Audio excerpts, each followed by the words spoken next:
All right, we have a question here from Bob, and Bob says, Don, I love your tips. I have become more comfortable with my shots by using them. I am, however, wondering how can I make certain that I am always standing the same correct distance from the ball at address and where the ball should be in relation to my feet with different clubs. Submitted by Bob Waters. Okay, Bob, I guess one of the things we ought to look at is, give me 1 second, I'm going to go off here and come back with my aiming arrows. That'll be the aiming line, and this will be the body line, and then in the middle we have the ball position line. And I'll turn these around in a minute. But I'm going to start off by talking about at least finding the correct distance. The key to the correct distance is that you approach it with the same routine in terms of getting into your posture. So let's say you started back here and you found your position, your ball, your spot. If you do a spot ball, you find a spot to line up, and you walk in. And when you walk in here to where the ball is, when I walk in, I'm going to make believe the ball is really, you can see where the ball is at this point, but I'm going to use this position right here. I always walk in, and I grip my club in the air. And the reason why I do that is I can check the club face to make sure that the face, the leading edge is perpendicular to the ground, and therefore that leading edge is in line with my in my case my right hand, my lower hand, which is, I think, is the one I always relate to the face to, is my right hand. So many of us are told to use your left hand, but the left hand, the palm's pointing that way, and to me I rather use my lower hand, my right hand, because why? The right hand and the face are exactly in the same plane of relationship, and so no matter whatever my right hand palm does, the face does. All right, so I think that's a lot, at least to me, a lot more logical way to use the correct hand to really know what the face is doing. So I always walk in, I find my club face, make sure it's square. I walk in quite open to the target. Both hands on the club, I set my right elbow down. I think it's easier to set it in the air, because if you get here and your arm's straight, it's more difficult to get our arm into that master setup position of the right arm below the back arm below the forward arm. And I drop it, and I get up here, and I just come and I bend over at the waist with a little flexation in my knee, and I just drop my club down. Then the key is when I swing my feet to my toe line, I always tend to do what? I always tend to stand up a little bit and then go down with the accordion effect, where my shoulders at the angle they're bent from my hips and my knees go down together, and that squeezes out your hips. That's a perfect guarantee that you're going to have equal counterbalancing.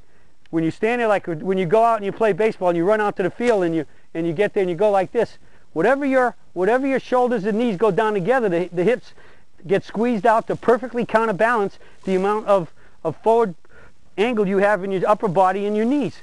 And that's the greatest thing for playing side hill lies. Like, again, if I come in here and I stand over here and because I'm on top of this mat and I go like this and I want to get down to the ground, I think you'll see here that if I go here and I set up to my ball and I stand up and I go down like this to it again, I got a lot more bend in my knees.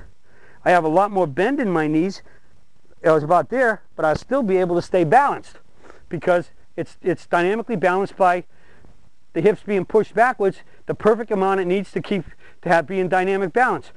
So I think the big issue is to learn to get into that, use what I call the accordion effect to get down, and to always kind of maybe take one more glance down at your hands, that the leading thumb on your top hand is always somewhere about your chin to your nose.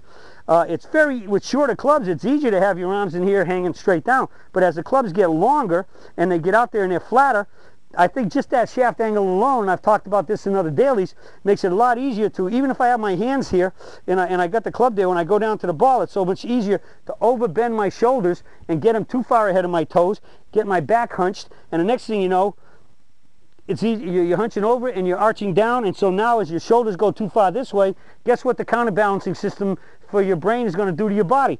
The shoulders go too far forward, hands go too far down, and the knees start going back to stop you from tumbling in.